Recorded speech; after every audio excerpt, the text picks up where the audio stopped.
As with Step 1, you'll need a solid foundation from your preclinical and clinical studies to succeed, as well as an intentional approach to mastering Step 2 CK material that involves active learning, like taking practice questions in a QBank, and effective memory tools, like flashcards. Together, these strategies have a great track record of helping students remember and apply all the information they need to achieve a high score. Remembering more. This is where the concept of spaced repetition typically enters the conversation. Spaced repetition is an active learning technique that involves taking information you need to memorize, usually in the form of flashcards, and repeating it across increasing intervals to help improve memory retention.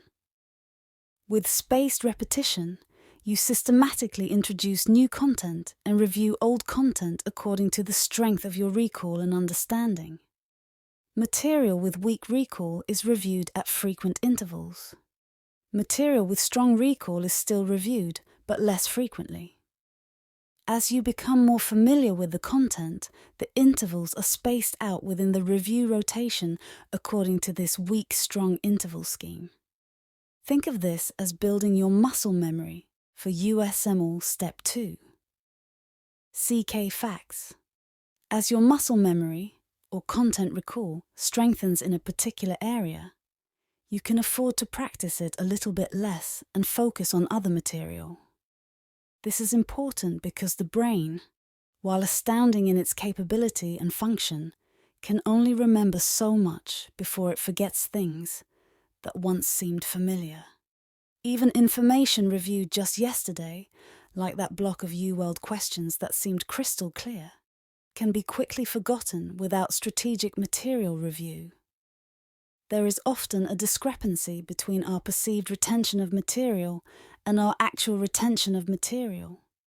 We think we remember more than we actually do. So what can we do to actually remember more? Spaced repetition. In the past, conversations about spaced repetition were typically centered around Anki flashcards, since Anki was one of the first platforms to integrate spaced repetition technology. As you're making and using your flashcard decks, keep in mind the balance between being comprehensive and being realistic. That way you don't end up with too few or too many flashcards. If you have too few, not only will you not be learning enough of the high-yield concepts for your exam, but there won't be enough variety for spaced repetition integrations to function properly. On the other hand, if you make too many cards, you won't have enough time to focus your attention on the most important concepts, and you may struggle getting through everything you need to review in a given day. One way to prevent the too many cards scenario is to make only one card for each UWorld question. This forces you to identify the concepts or details that are both high yield and unfamiliar to you. In conclusion, spaced repetition is a powerful tool for improving memory retention, especially when studying for exams like the USMLE Step 2 CK. By systematically reviewing material at increasing intervals based on recall strength, spaced repetition helps solidify knowledge and prevent forgetting. It's akin to building muscle memory for facts, allowing you to focus on weaker areas while maintaining proficiency in stronger ones. While platforms like Anki are commonly associated with spaced repetition, it's important to strike a balance in flashcard creation, ensuring comprehensiveness without overwhelming yourself. By leveraging spaced repetition effectively, you can enhance your study efficiency and improve long-term retention of critical concepts.